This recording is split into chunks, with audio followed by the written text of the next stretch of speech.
Good evening, Facebook, and welcome to the Washington Marion Internet Leap Day Debate.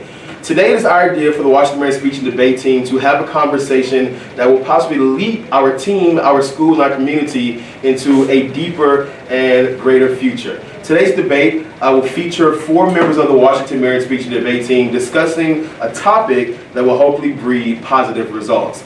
Speaking for the affirmative will be Essence Means, Teja Thurman.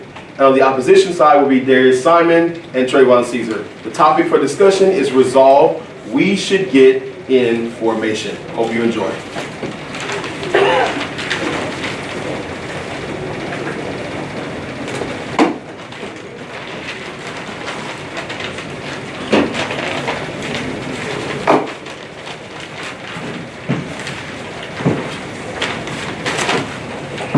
First off, I would just like to say thank you to all the Facebook viewers for taking the time out of your busy schedules to join us for this debate today. Now, we're going to just jump right onto it. The resolve states that we should get information.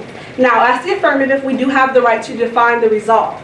We have defined the words we, as in the youth, the generation of today. We have defined the word formation as an act of giving form or shape to something, and an arrangement or a body of a group of people or persons and things in some prescribed manner of a particular purpose. So those are the definitions, and we're going to just jump right on into the 3 contentions. Contention 1, the cause and the reasoning. Now, why should we get information?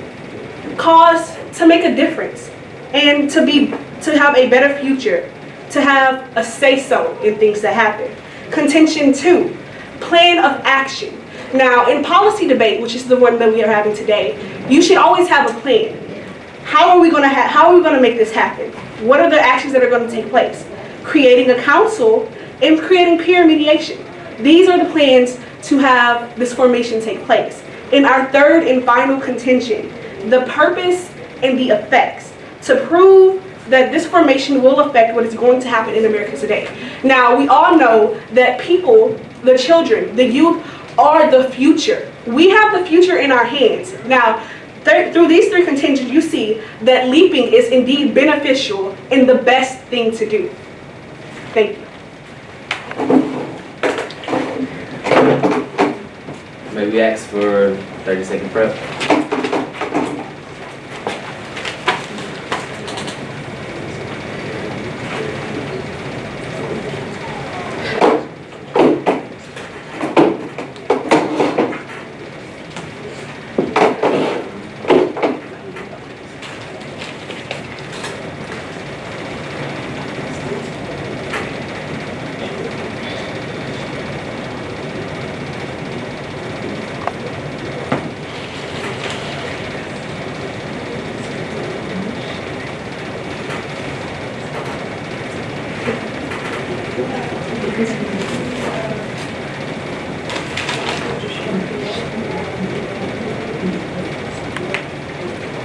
Ten seconds.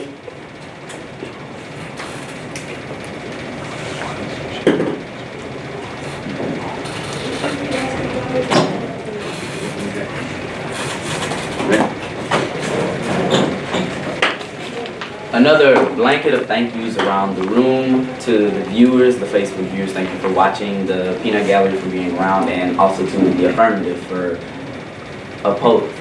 stating the resolution and giving us our job. First, before I start off, I will state the job of the opposition. The job of the opposition is to negate whatever the affirmative is stating.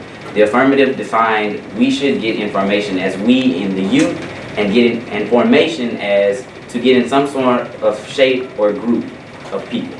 So first we're going to go on case, and we're going to hit the on case points, their contentions. Their first contention was the cause and the reasoning. The cause was to make a difference.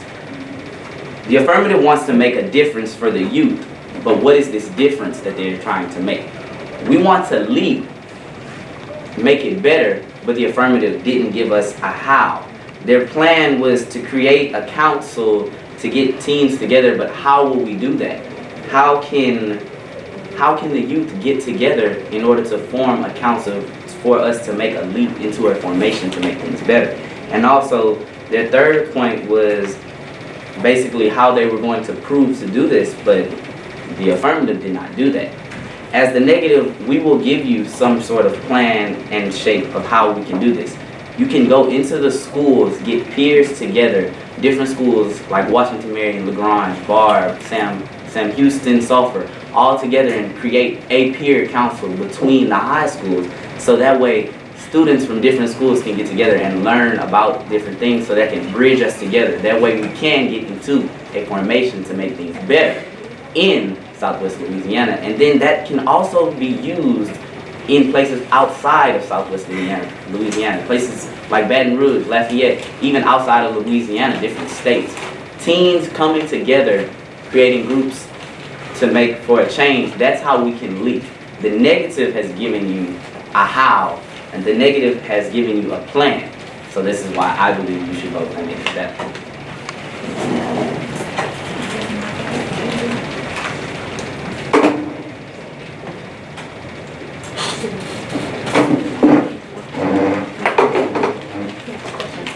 Great question. Yes, the grand question. Great question. Sorry.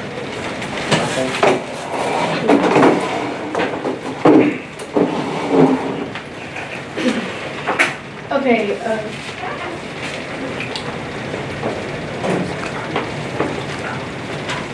Okay, quick question.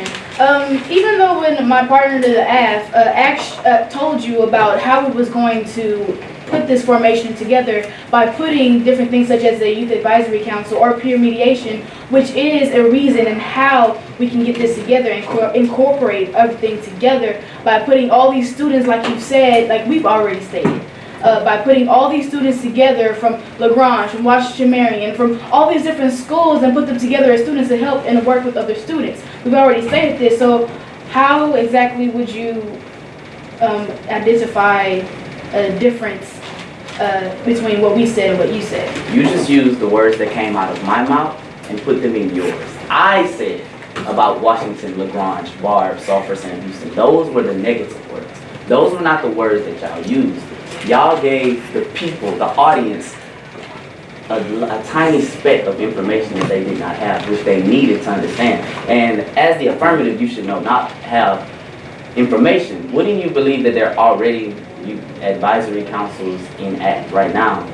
There aren't any in the schools, I know that, but aren't there others, like for teens?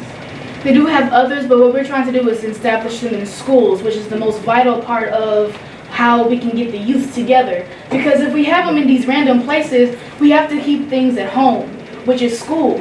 So if we can implement these things in school, we can be able to let this youth advisory councils and peer mediation flourish. So just to clarify, there are youth advisory groups in place right now. Okay, first off, the affirmative clearly stated that we need to implicate peer mediations in schools, peer mediations in the youth. So where are the youth? They're in school. Peer mediations are these organizations and these groups that you basically agreed with us in stating.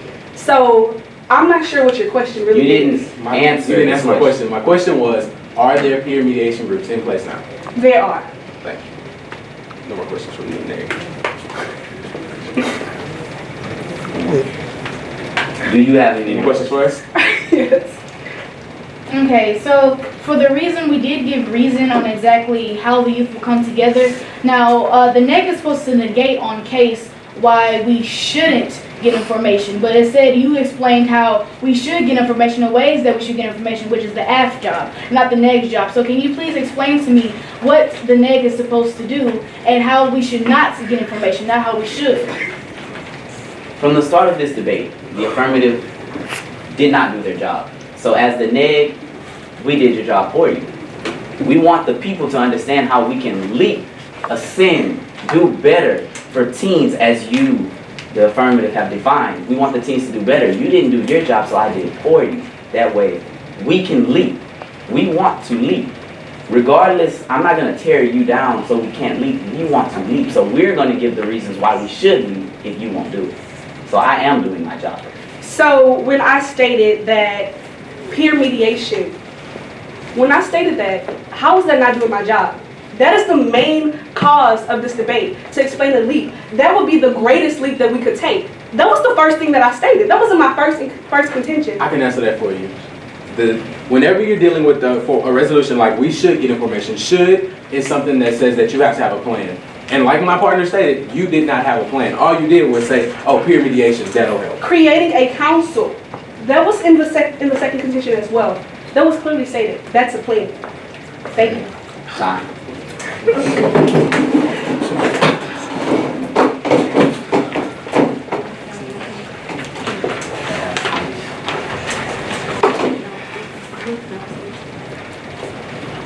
Using prep time? That's time. Do y'all need prep? Any prep time? Or No.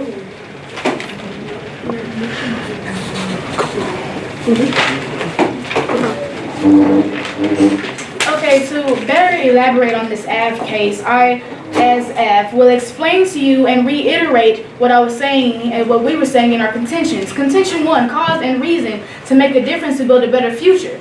That was our reasoning. Okay, for contention 2, a plan of action, what we said as AF what we should do, which is creating a council, which is having peer mediation. Different places, school-based peer mediation places such as in San Diego, they have a health-based youth advisory council where we can all come together as students and elaborate what problems should be solved in a helpful and long-lasting way. So what we're trying to do as the AF to bring more, incorporate more different councils, incorporate more things in peer mediation and keep them at home, such as Calcasieu Parish, other parishes in the systems that they have in America. And contention 3, purpose and effects. So prove this, how we would prove this information that will be going on and how it will affect America today.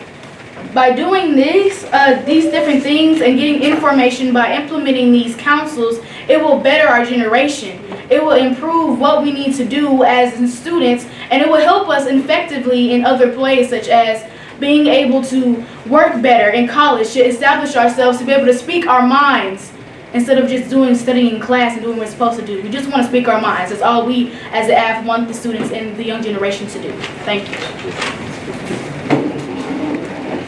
30 seconds prep, please.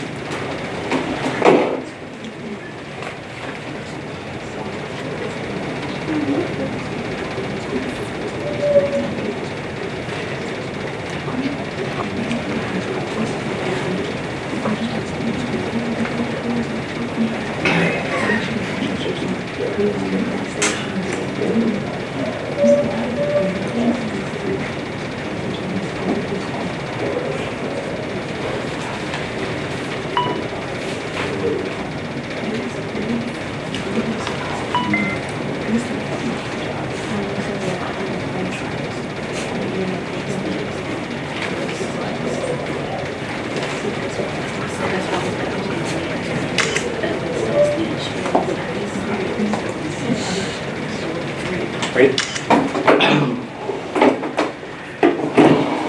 Another thank you around the room and to the viewing audience for tuning in and taking time out to watch this wonderful debate happen today. So let's hop right into it. First, let me teach the audience a little something about debate. In most debates, you have, for each contention, a claim, data, and warrant. Claim is what you're going to talk about, data is information, and warrant is how you link it all back together and make it effective for the resolution, whichever side you're arguing, after neg. And I just want to state the fact that my opponents today have given us 3 contentions, and one thing held steady in all their contentions, that they have absolutely no data. So in the debate, everything is about education, and we have nothing educational going on here. And now let's talk about the 3rd contention. They're talking about how they want to have their plan for making this youth advisory council a thing. They're going to just put it in the school. Well, there's a lot of things in school that kids, there are a lot of things in school today. But just because something is in school does not mean it's going to be attractive to kids. Just because you throw something out there doesn't mean that they're going to want to go out there and get it. You have to have some kind of way to make the youth advisory council appealing to the students, because just because you say, oh, there's this here, then you think they're going to go get it. No, they're not, because that's not something that they're interested in. It has to be some kind of interesting thing for the kids to want to do it. And this is the reason why the affirmative have not done their job completely, and my opponent basically did their job for them. And it's for these reasons and more, I think you should vote a negative ballot. Thank you. Another 30 seconds.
Time. Here's the final blanket of thank yous around the room. From the negative, thank you to the viewers, thank you to our opponents, the affirmative and the peanut gallery for being around. In this final speech that I'm going to give, we call it voters, I'm going to tell you why the negative, you should vote negative ballot for this debate. Today, in this debate, the resolution was we should get information. The affirmative's job was to prove, should is an obligation, a duty, something that should happen. They should prove why should we get information. The affirmative has had no data on why we should get information. So how can you prove something with no data? That's why us, as the negative, took it upon ourselves to take that job from them, the burden that they could not handle, and do it for them. We had our plan, but they tried to use it against us. It was our plan at first. We are here to educate. We all want growth. We all want to leap. However, the affirmative hasn't effectively shown how we can grow, how we can leap. And for these reasons and more, we believe you should vote a negative ballot because we have done the job that they were supposed to do. Thank you.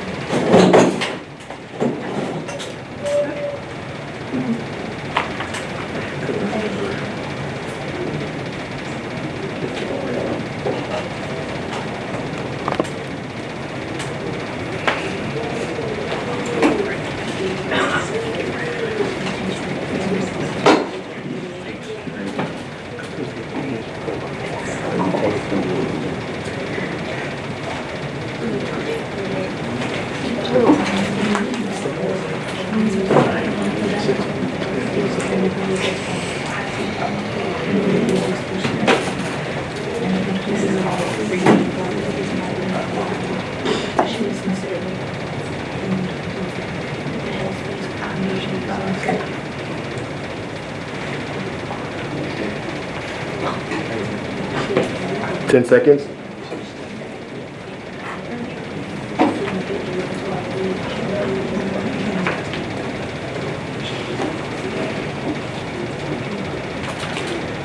Time.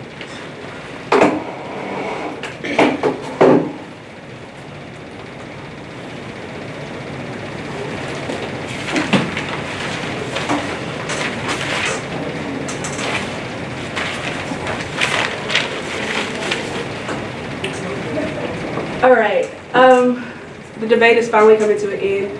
I would just like to give one last and final blanket of thank yous to our viewers, to our handsome opponents, and to the audience members that are here live with us. As you may know, today is Leap Day. The 29th, this happens once every 4 years. Now, the goal of this debate isn't just so 2 peers or 4 peers can go against each other and see who's more witty. The goal of this debate is to imply education and to create change. Now, on to our last and final closing argument. These are the voters, and here they are. In the negatives contention, in the negatives voters, they stated that their job, since we didn't uphold our job, is to, they stated that our job was not fulfilled. Our job isn't to make implying peer mediations interesting. Our job isn't to make it fun. Our job isn't to make it even something that they want to do. Our job is to supply a plan. Now, they stated time after time that we didn't have evidence, we didn't have data, we didn't have facts.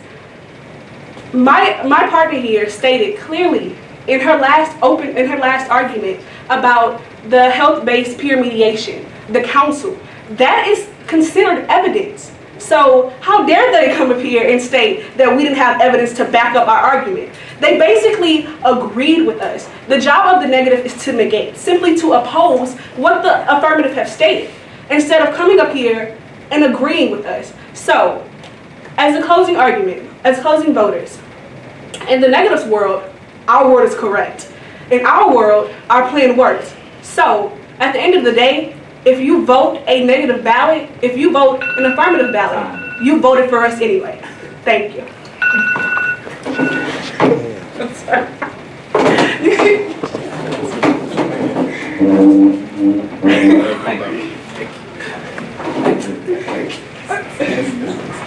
All right, let's give it up for the debaters. Great job. Now, if you want to be a part of this Leap Day debate and you want to vote for the affirmative, Essence or Teja, you can write under here on the Facebook page, on the status, write affirmative or negative who you want to vote for. You want to vote for the opposition, which is Darrius and Tre'von. You will vote opposition in the debate. But again, one more time for the debaters. Take it back just a little bit. And at this time we're going to close with a oral declamation. It's actually the 4th place oral declamation in the state of Louisiana last year, so we get ready to go for the state this year. She won 4th place, come on. Miss Tania Gooding. Miss Tania Gooding will perform Rita Pearson's Every Child Deserves a Champion. Whitney Houston once stated that the children are our future. Now, in order to uphold this idea, we must first evaluate and examine those who are responsible for children. So, presenting an oral declamation by Rita Pearson, Every Child Deserves a Champion. I have spent my entire life either at the schoolhouse, on the way to the schoolhouse, or talking about what happens in the schoolhouse. Both my parents were educators. My maternal grandparents are educators. And for the past 15 years, I've done the same thing. And so, needless to say that over the years, I've had a chance to look at education reform to a lot of perspectives. Some of those reforms have been good, and some of them have been not so good. And we know why kids drop out. We know why kids don't learn. It's either poverty, low attendance, negative peer influences. We know why. But one of the things that we never discuss, or we rarely discuss, is the value and importance of human connection. Relationships. James Comer says that no significant learning can occur without a significant relationship. George Washington Carver says that all learning is occurring from significant relationships. Everyone in this room has been affected by a teacher or an adult. For years, I've watched people teach. I've looked at some of the best, and I've looked at some of the worst. A colleague said to me one time, "You know, they don't pay me to like those kids. They pay me to teach a lesson. The kids should learn it. I should teach it. They should learn it. Case closed." Well, I said to her, "You know, kids don't learn from people they don't like." She said, "That's just a bunch of hooey." And I said, "Well, your year is going to be long and arduous, dear." Needless to say, it was. You know, some people think that you can either have a relationship or you don't. I think Stephen Covey had the right idea when he said, you ought to just throw in a few simple things like seeking first to understand as opposed to being understood. Simple things like apologizing. Ever thought about that? Tell a kid you're sorry, they're in shock. I taught a lesson once on ratios. Now, I'm not real good with math, but I was working on it. And I got back and looked at the teacher's edition. I had taught the whole lesson wrong. So I came back the next day and I told my students. I said, "Look, guys, I need to apologize. I taught the whole lesson wrong. I'm so sorry." They said, "That's okay, Miss Pearson. You were so excited, we just let you go." For years, I've watched my mother take the time at recess to review, going home visits in the afternoon, buy combs and brushes and peanut butters and crackers to take home to the students that needed to eat, and a washcloth and some soap for the kids that didn't smell so good. You see, it's hard teaching kids who stink, and kids can be cruel. So she kept all those things in her desk drawer, and years later after she retired, I watched some of those same kids come through and say to her, "You know, Miss Walker, you made a difference in my life. You made it work for me. You made me feel like I was somebody. When I knew at the bottom, I wasn't. And I just want you to see what I've become." And when my mother died at age 92, there were so many of her former students at her funeral. It brought tears to my eyes. Not because she was gone, but because she left a legacy of relationships that can never ever disappear. So, can we stand to have more relationships? Absolutely. Will you like all your children? Of course not. And the tough ones are never absent. While you won't like them all, the key is they can never, ever know it. So teachers become great actors and great actresses. And we come to work when we don't feel like it. And we're listening to policy that doesn't make any sense. But we teach anyway. We teach anyway because that's what we do. Teaching and learning should bring joy. How powerful would our world be if we had students who are not afraid to learn, who are not afraid to think, who had a champion? Every child deserves a champion. Thank you.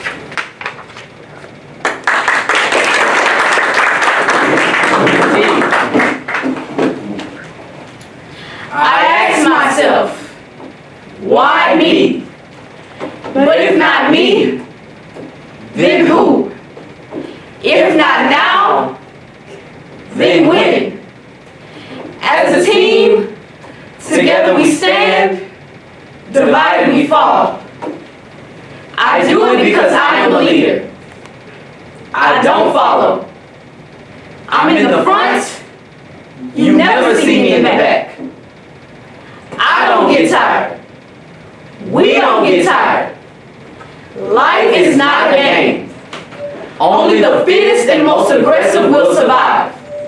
Sleep is forbidden. I don't get tired. We don't get tired. A second cannot be wasted. Once it is wasted, you lose. And losing is for losers. So I ask myself, why me? But if not me, then who?